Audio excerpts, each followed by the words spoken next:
आप सब ने क्राउड फंडिंग के बारे में तो सुना होगा। ये एक ऐसा इवेंट होता है जिसके थ्रू कोई भी फंड रेज कर सकता है। अब ये कोई स्टार्टअप हो सकता है या कोई नीडफुल पर्सन हो सकता है। ये लोग किसी प्लेटफॉर्म के हेल्प से फंड रेज करने की कोशिश करते हैं। आज के वीडियो में हम यही देखेंगे कि कैसे क्राउड फंडिंग कॉन्ट्रैक्ट को ब्लॉकचेन पे इम्प्लीमेंट किया जा सकता है। तो पहले समझते हैं हमारा प्रोजेक्ट स्टेटमेंट क्या है, फिर हम उसका फ्लो समझेंगे कि कैसे चीज़ें फ्लो करेंगी स्मार्ट कॉन्ट्रैक्ट पे। तो हमारा प्रोजेक्ट स्टेटमेंट बहुत क्लियर है। एक स्कूल है जिसे न्यू कंप्यूटर लैब सेट करना है फॉर इट्स स्टूडेंट। ठीक है, तो स्कूल क्या किया कि भाई उसको सेट करने के लिए उसे फंड्स चाहिए, तो उसने पेरेंट्स से ही सीधा जाके स्टूडेंट्स के पेरेंट्स से ही जाके उसने फंड रेज करना चाहा। It is an example of crowd funding, जहाँ स्कूल ने सीधे स्टूडेंट्स के पेरेंट्स से ही फंड रेज करना चाहा। तो पहले एक मिनट सोचते हैं कि क्या इसकी ज़रूरत भी है, क्या इसे ब्लॉकचेन पे इम्प्लीमेंट करना सही भी है, कन्वेंशनल सिस्टम में क्यों नहीं किया जा सकता। तो इसे समझने के लिए हमें पहले ये समझना पड़ेगा कि कन्वेंशनल सिस्टम में क्या एरर्स हैं और ब्लॉकचेन उनको कैसे सॉल्व करता है। कन्वेंशनल सिस्टम के दो अपने प्रॉब्लम्स हैं। पहला प्रॉब्लम आता है ट्रस्टेबिलिटी का। इसे ऐसे समझो कि आपने स्कूल को फंड तो दे दिए, ठीक है, स्कूल ने बोला उसे लैब सेट करने के लिए फंड चाहिए और आपने दे दिया, बट इसकी क्या गारंटी है कि स्कूल उसे करेक्ट जगह पे ही यूज़ करेगा। सिंस यहाँ पे आपने रुपए स्कूल के बैंक अकाउंट में ट्रांसफ़र कर दिए, अब वो रुपए उसका हो गया, तो उस पर पूरा कंट्रोल स्कूल का बन गया, तब उसे जैसे चाहे यूज़ कर सकता है। तो यहाँ पे सबसे बड़ा तो ट्रस्टेबिलिटी का इशू आता है। दूसरा इशू आता है ट्रांसपेरेंसी का। मतलब कि स्कूल ने बोला कि उसे एक कंप्यूटर सेट करने के लिए 100 रुपये चाहिए, मान लो अभी के लिए, बट क्या वो सही है और क्या वो पूरा का पूरा 100 रुपये सही जगह कंज्यूम हुआ है, यानी कि क्या कंप्यूटर का कीमत 100 रुपये था या 50 रुपये था और 50 रुपये स्कूल ने अपने पास रख लिया। तो ये दोनों इश्यूज़ होते हैं, ट्रस्टेबिलिटी और ट्रांसपेरेंसी के इश्यूज़ हैं जो कि हम फेस करते हैं इन कन्वेंशनल सिस्टम। इन्हीं दोनों को ब्लॉकचेन सॉल्व करता है। अगर स्कूल को इसी पूरे सिस्टम को कन्वेंशनल सिस्टम से हटा के ब्लॉकचेन पे लाना है तो कैसे होगा, उसका पहले सिंपल सा फ्लो डायग्राम समझते हैं। तो हमारा ये प्रोजेक्ट का फ्लो डायग्राम होगा। एक स्कूल है, ठीक है, वो उसने क्या किया, सबसे पहले एक स्मार्ट कॉन्ट्रैक्ट को अप किया, यानी कि किसी भी चेन पे उसको डिप्लॉय किया। वो इथीरियम हो सकता है, मैटिक हो सकता है, कुछ भी हो सकता है। अब क्या होगा कि पेरेंट्स जो हैं हमारे, ये जो पेरेंट्स हैं ये सीधा स्कूल को फंड नहीं देंगे, यानी कि स्कूल के बैंक अकाउंट में फ़ंड नहीं भेजेंगे। वो अपने अपने फंड्स, जैसे इसको 10 रुपीज़ भेजना था, इसको 20 भेजना था, इसको 30 भेजना था, ये सारे फंड्स आके स्मार्ट कॉन्ट्रैक्ट पे लॉक हो जाएगा। ठीक है, तो स्मार्ट कॉन्ट्रैक्ट के पास 60 रुपीज़ है। स्कूल पहले ही बताएगा कि उसको कितना रुपीज़ चाहिए एक लैब सेट करने के लिए। स्मार्ट कॉन्ट्रैक्ट में स्कूल को मेंशन करना पड़ेगा कि उसको 100 रुपीज़ चाहिए, 1000 रुपीज़ चाहिए, 1 लाख रुपए चाहिए, कितना चाहिए। उसी हिसाब से क्राउड फंडिंग काम करेगा। अब एक बार ये यहाँ पे पेरेंट्स ने डाल दिया अपने रुपए, तो वो सीधा फंड लॉक हो जाएगा, यानी कि स्कूल उससे एक्सेस नहीं कर सकता और पेरेंट्स अभी विड्रॉ भी नहीं कर पाएंगे। अगर स्कूल उस फंड को एक्सेस करना चाहता है तो स्कूल को सबसे पहले रिक्वायर्ड डॉक्यूमेंट शो करने पड़ेंगे। कन्वेंशनल सिस्टम में कहीं भी वोटिंग का कंसेप्ट नहीं होता, बट ब्लॉकचेन सिस्टम में हमेशा वोटिंग का कंसेप्ट होता है, यानी जिसे हम गवर्नेंस कहते हैं। स्कूल क्या करेगा, वो एक पहले वोटिंग शुरू कराएगा। ओके, अब इस वोटिंग में क्या होगा कि 51% ऑफ द पेरेंट्स को ये एग्री करना होगा कि रिक्वायर्ड डॉक्यूमेंट्स जो स्कूल ने सबमिट किए हैं वो सही हैं और स्कूल को रुपए मिलना चाहिए। उसके बाद ही स्मार्ट कॉन्ट्रैक्ट से रुपए स्कूल को ट्रांसफ़र होगा। अगर ये चीज़ नहीं होता और स्कूल इसमें फेल करता है, वो नहीं इस्टेब्लिश कर पाता कि भाई उसका काम सही था और 51% लोग उस पर एग्री नहीं करते हैं, तो ये रुपए वापस से पेरेंट्स को ट्रांसफ़र हो जाना चाहिए।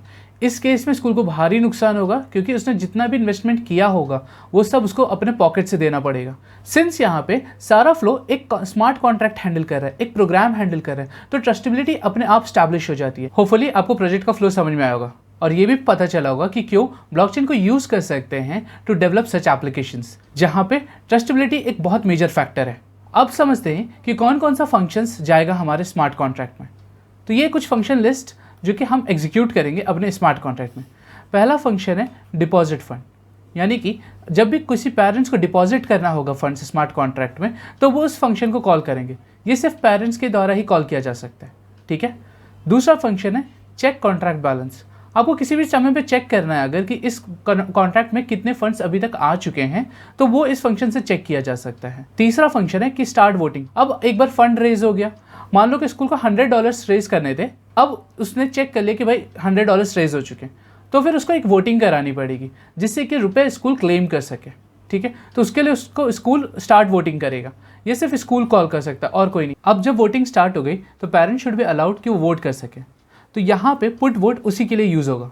पेरेंट्स ही इसको सिर्फ यूज़ कर सकते हैं टू पुट देयर वोट, अगर वो एग्री करते हैं जो भी डॉक्यूमेंट्स स्कूल ने सबमिट किया है उस पर। तो क्लेम फंड, ये लास्ट फंक्शन होगा जो स्कूल कॉल करेगा ताकि जो भी फंड्स कॉन्ट्रैक्ट में डिपॉजिट हुए उसको क्लेम कर सके। एट द एंड जब 51% ऑफ लोग उस पर एग्री करेंगे तभी स्कूल इस फंड को ले पाएगा, नहीं तो नहीं ले पाएगा। होपफुली आपको सारे फंक्शंस जो हम इंप्लीमेंट करने वाले कॉन्ट्रैक्ट में ये समझ में आ गया हो और उनको क्यों इंप्लीमेंट करेंगे ये भी समझ में आ गया हो। तो अब ईच एंड एवरी फंक्शन को इन डेप्थ कवर करते हैं। तो हमारे स्मार्ट कॉन्ट्रैक्ट का हमने नाम रखा है फंड रेजिंग, ठीक है। अब ये कुछ स्टेट वेरिएबल्स मैंने डिक्लेयर किए। पहले समझ लेते हैं एक एक स्टेट वेरिएबल क्यों डिक्लेयर किया गया। पहला स्टेट वेरिएबल है ओनर, ये क्या स्टोर करेगा, स्कूल का एड्रेस, क्योंकि स्मार्ट कॉन्ट्रैक्ट का जो डिप्लॉय करेगा वो स्कूल ही होगा, तो ओनर स्कूल का एड्रेस होगा, ठीक है। दूसरा पैरामीटर है हम कितना फ़ंड रिक्वेस्ट करना चाहता है। तीसरा है कितना फ़ंड रेज किया गया है, कितने डोनर्स हैं जिन्होंने डोनेट किया उसका नंबर हम स्टोर कर रहे हैं, कितना वोट हुआ है। इसको हम यूज़ करेंगे टू चेक कि 51% ऑफ वोटिंग हुआ या नहीं हुआ। फिर वोटिंग का एंड टाइम क्या, अब वोटिंग अगर स्टार्ट करो तो ये तो होगा नहीं कि इन्फिनाइट आप रन करोगे, तो एंड टाइम भी आपको डिक्लेयर करना पड़ेगा, ठीक है। ये क्यों यूज़ किया रिमेनिंग फंड, इसको मैं बाद में बताऊंगा आपको। एंड टाइम यानी कि इस कॉन्ट्रैक्ट का एंड टाइम क्या होगा जिसके बाद कोई भी फंड इसमें डिपॉजिट नहीं कर सकता। आप इन्फिनाइट तो चला नहीं सकते, नहीं तो फिर वोटिंग कैसे स्टार्ट करोगे, ठीक है। ये टोटल आस्क 1। अब इसका क्या मतलब हुआ, अगर स्कूल को $100 चाहिए एक पूरा लैब सेट करने के लिए, तो उसको कुछ मिनिमम फंड भी चाहिए होगा ताकि वो कंप्यूटर्स का जाके ऑर्डर प्लेस कर सके। अगर वो थोड़ा मनी नहीं देगा तो उसको कोई कंप्यूटर देगा ही नहीं। तो हमने क्या किया, इस $100 में से हम इसको स्प्लिट कर रहे हैं। $10 हम स्कूल को पहले दे देंगे, $90 अगर स्कूल को क्लेम करना है इसके लिए उसे डॉक्यूमेंट्स वेरीफाई कराना पड़ेगा और 51% यहाँ पे वोटिंग चाहिए होगा उसे, ठीक है। तो ये $10 उसे हम पहली बार दे रहे हैं, इसी के लिए हम आस्क 1 किए कि अगर आस्क मतलब फर्स्ट टाइम स्कूल आस्क करे तो हम वोटिंग नहीं करेंगे, लेकिन अगर उससे ज़्यादा स्कूल आस्क करेगा, सेकेंड टाइम जब स्कूल आस्क करेगा तो हम चेक करेंगे कि भाई वोटिंग हुआ या नहीं हुआ। आगे फंक्शन में समझ में आ जाएगा।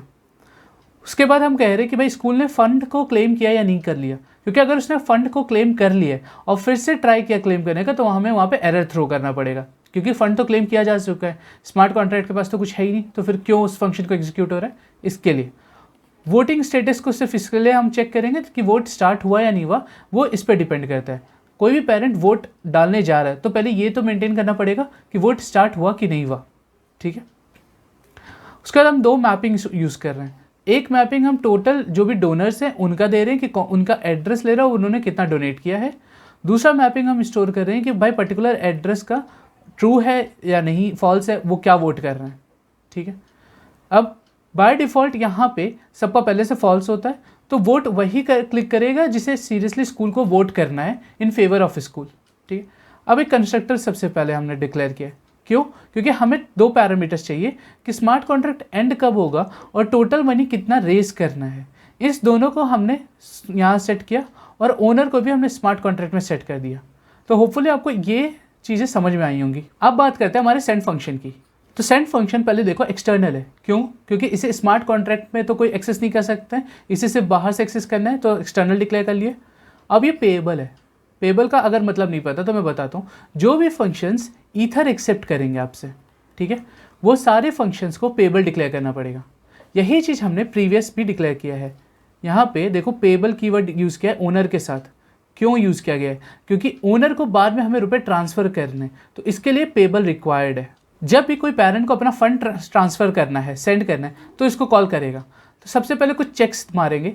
पहले देखेंगे कि भाई करंट टाइम कहीं ऐसा तो नहीं कि एंड हो चुका है, मतलब स्मार्ट कॉन्ट्रैक्ट में हम अब फंड ले ही नहीं सकते। सबसे पहला वो चेक करेंगे, और अगर ये तो मैसेज फेंक देंगे कि भाई डेडलाइन हैज़ पास्ड, मतलब अब आप इसमें नहीं डाल सकते फंड।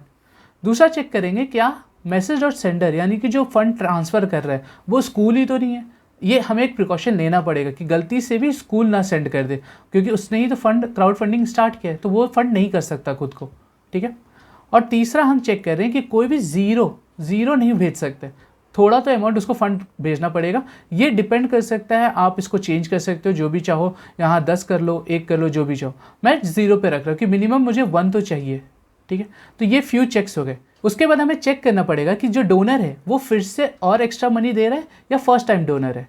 तो हमने क्या किया, जो हमारा मैप था उस मैप को रिफ़र किया और चेक किया कि भाई जो सेंडर है उस एड्रेस पे वैल्यू अगर 0 है तो इट मीन्स कि फर्स्ट टाइम डोनर है, तो टोटल डोनर को इंक्रीज़ कर दिया। अगर नहीं होगा तो वो इस इफ़ में जाएगा ही नहीं, तो टोटल डोनर हमारा इंक्रीज़ होगा ही नहीं। एग्जिस्टिंग डोनर पे हमने वैल्यू को बस ऐड कर दी ये सिंपल मैथ्स का फॉर्मूला है और कुछ भी नहीं। तो ये तो सिंपल सा सेंड फंक्शन। दूसरा फंक्शन है हमारा गेट कॉन्ट्रैक्ट बैलेंस। ये फंक्शन भी एक्सटर्नल फंक्शन है। ये सिर्फ क्या कर रहा है कि उस पर्टिकुलर मोमेंट पे कितना फंड है कॉन्ट्रैक्ट में, तो इसलिए इसने address dot this dot balance use किया। ये फंक्शन याद रखना, it might be asked in interview कि कैसे कॉन्ट्रैक्ट की बैलेंस को चेक करते हैं। हमारा तीसरा फंक्शन है स्टार्ट वोटिंग। अब एक बार फंड रेज हो गया, क्राउड फंडिंग कॉन्ट्रैक्ट में फंड आ गया, पेरेंट्स ने डाल दिया, तो स्टार्ट वोटिंग करना था। इस समय हमको बताना पड़ेगा कि वोटिंग का एंड टाइम कितना होगा। वो वोटिंग 1 दिन के लिए चलेगा, 1 घंटे के लिए चलेगा, क्या होगा, ये हमें डिक्लेयर करना पड़ेगा। ये फंक्शन भी एक्सटर्नल होगा क्योंकि इसे सिर्फ स्मार्ट कॉन्ट्रैक्ट से बाहर ही से कॉल किया जा सकता है। सबसे पहले हमने चेक कर लिया कि भाई जो सेंडर है वो ओनर है कि नहीं है। नहीं है तो हम बोल देंगे कि भाई आप स्टार्ट नहीं कर सकते वोटिंग, क्योंकि स्कूल ही स्टार्ट कर सकते हैं। दूसरा है कि वोटिंग का जो स्टार्ट टाइम है, यानी कि अभी जो टाइम है वो तब हो सकता है जब हमारा कॉन्ट्रैक्ट में फंड रेजिंग का टाइम खत्म हो गया हो। अगर नहीं हुआ तो वोटिंग स्टार्ट नहीं कर सकते। एक तरफ आप फंड ले रहे हो और दूसरी तरफ वोटिंग स्टार्ट भी कर दिया, कोई सेंस नहीं बनता। तो आपको तब तक रुकना पड़ेगा जब तक एक बार क्राउड फंडिंग स्टॉप नहीं हो जाता, उसके बाद ही आप वोटिंग स्टार्ट कर सकते हो। बस उसी को चेक कर रहा हूँ मैं यहाँ पे।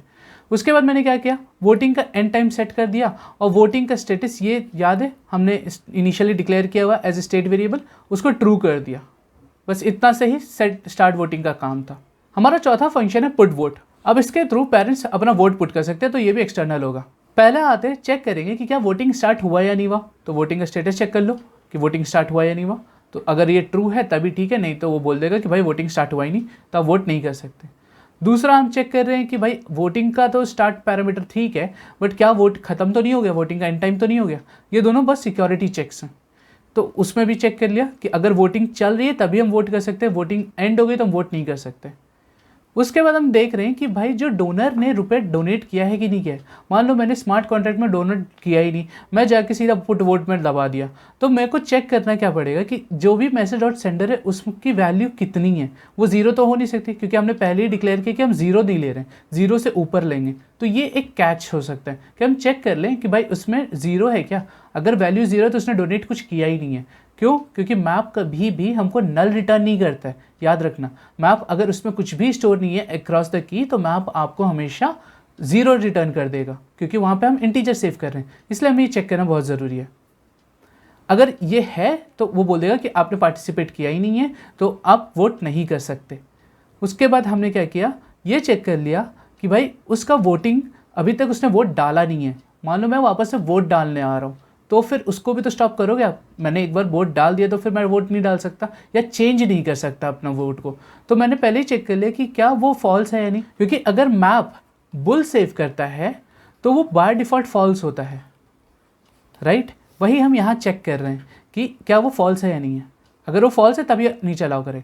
तो ये 4 चेक्स पास होने के बाद ही हम अपने टोटल वोट में रेस करेंगे और उसका ट्रू कर देंगे जो वोटिंग सेंड करना चाह रहे हैं। अगर कोई भी चेक फेल करता है तो वो इंसान वोट नहीं कर पाएगा।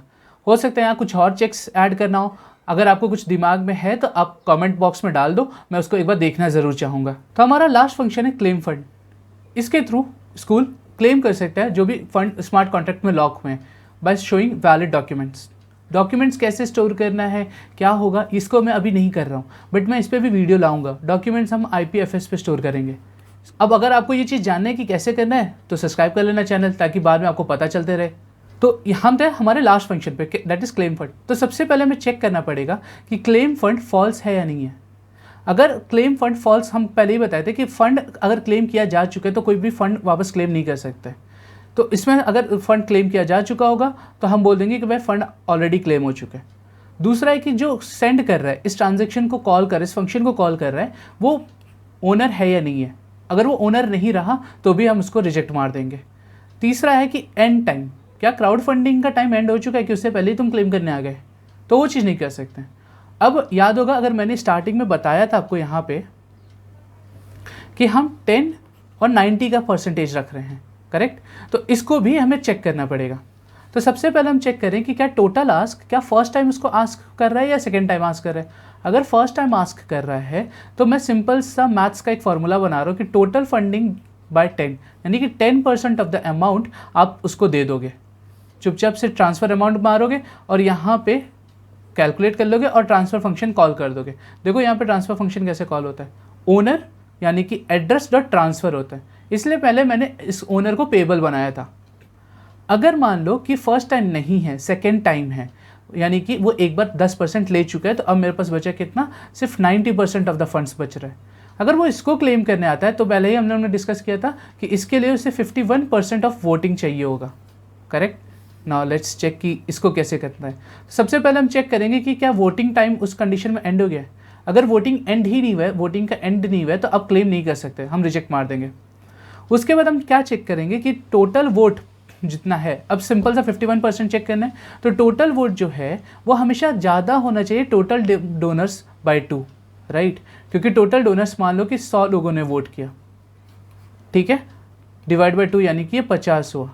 अब जब वोटिंग करने गए और अगर टोटल वोट हमारा आता है सिर्फ 80, तो इट मीन्स कि कितना होगा, 80 इज़ ग्रेटर देन 50, राइट, क्योंकि मेजॉरिटी से ऊपर जा चुका है वोटिंग, तो हम उसको अलाउ कर देंगे। उसके बाद हम क्लेम फंड्स को ट्रू सेट कर देंगे, ट्रांसफ़र अमाउंट देख लेंगे कि कितना फंड बाकी था, उसको सेट भेज देंगे, रिमेनिंग फंड्स को भी ज़ीरो कर देंगे, जिससे कि अगर कोई मान लो इस चेक को कोई हटा देता है, इस चेक को हटा देता है, अगर रिमेनिंग फंड्स को आपने वही छोड़ दिया ना, तो ये बार बार वो ट्रांसफ़र करता रह जाएगा और ओनर डॉट ट्रांसफ़र हम वापस से यूज़ करके उसको ट्रांसफ़र कर देंगे, तो उसको पूरा का पूरा स्कूल को फंड ट्रांसफ़र हो गया। इस तरीके से हम पूरा फंड स्कूल को ट्रांसफ़र करेंगे। होपफुली आपको कौन से फंक्शंस किस लिए और क्यों एग्जीक्यूट करने स्मार्ट कॉन्ट्रैक्ट पे ये समझ में आया होगा। आपको पूरा प्रोजेक्ट का फ्लो भी समझ में आया होगा। कोड मैंने पूरा गिटहब पे डाल दिया है और लिंक डिस्क्रिप्शन में गिटहब का, आप एक बार जाके चेक करो, पूरा कोड वापस समझो। अगर कोई डाउट है तो अगेन PR रेज कर सकते हो या सीधा कमेंट बॉक्स में पुट कर देना, मैं आंसर करने की कोशिश करूँगा। एक बार पूरे प्रोजेक्ट को रन करके भी देखो कि कैसे कौन से फंक्शंस एग्जीक्यूट करते हैं। अब यहाँ पे एक स्लाइड कैच है जो मैं अभी आपको बताना चाह रहा हूँ। जो एंड टाइम है उसको इपॉक में सेट करना है। सर्च कर लेना इपॉक क्या होता है, मैं एक लिंक भी दे दूंगा नीचे, वहाँ से भी जाके देख सकते हो। तो कभी भी ना अभी जब टेस्ट कर रहे हो तो बहुत ज़्यादा टाइम डिफरेंस मत ले लेना, 10 मिनट ही रखना या आधा घंटा रखना, उससे ज़्यादा मत ले लेना, वरना टेस्ट नहीं कर पाओगे, सारे फ्लो टेस्ट करने। अभी तक हम सिर्फ स्मार्ट कॉन्ट्रैक्ट लेवल पे इसलिए बात कर रहे हैं क्योंकि जब भी आप इसको रेज्यूमे में डालोगे तो आपको अपने सामने वाले को दिखाना होगा कि आपने स्लोली ग्रो किया है अपने नॉलेज बेस को, अपने लेवल को। आप डेफिनेटली इस प्रोजेक्ट को अपने रेज्यूमे में डाल सकते हो। मैंने अपने रेज्यूमे में ऐसे ही एक प्रोजेक्ट डाला था जब मैं फर्स्ट जॉब अपना क्रैक करने जा रहा था। इसके अक्रॉस कुछ और भी आइडियाज सोचो। क्राउड फंडिंग बहुत जगह हो सकता है। जैसे एक छोटा सा एग्जांपल मैं दे देता हूँ। अगर आपको आपके सामने वाली रोड सड़क को बनवाना है, उसके लिए क्राउड फंडिंग रेस कर सकते हो। आपके पास कोई हॉस्पिटल है, उसके लिए क्राउड फंडिंग रेस कर सकते हो। तो इस तरह से कंडीशंस और केसेस आप सोचो और उसको एग्जीक्यूट करने की कोशिश करो। मेरा इतना ही काम है इस चैनल पे कि मैं आपको सोचना सिखा सकूं। कोड आप कर लोगे, ये मुझे हमेशा से भरोसा है। अगर आप यहाँ तक वीडियो देखे हो तो आपको ये रियलाइज़ किए होगे कि जो फर्स्ट प्रोजेक्ट था वो बहुत इन डेप्थ में कंसेप्ट्स थे। ये प्रोजेक्ट में तो उतना इन डेप्थ कंसेप्ट्स है भी नहीं, सिर्फ एक फैंसी से टर्म है क्राउड फंडिंग, उसको कैसे स्मार्ट कॉन्ट्रैक्ट पे एग्जीक्यूट करना है, हम इसकी बात किए हैं। होप आपको आज का वीडियो पसंद आया हो। Please subscribe our channel and hit the bell icon, क्योंकि हम हर मंडे और थर्सडे न्यू वीडियोस लेके आते हैं ऑन Web5 कंटेंट। मिलते हैं हम अपने अगले वीडियो में। Till then keep exploring and keep learning this new world of Web5।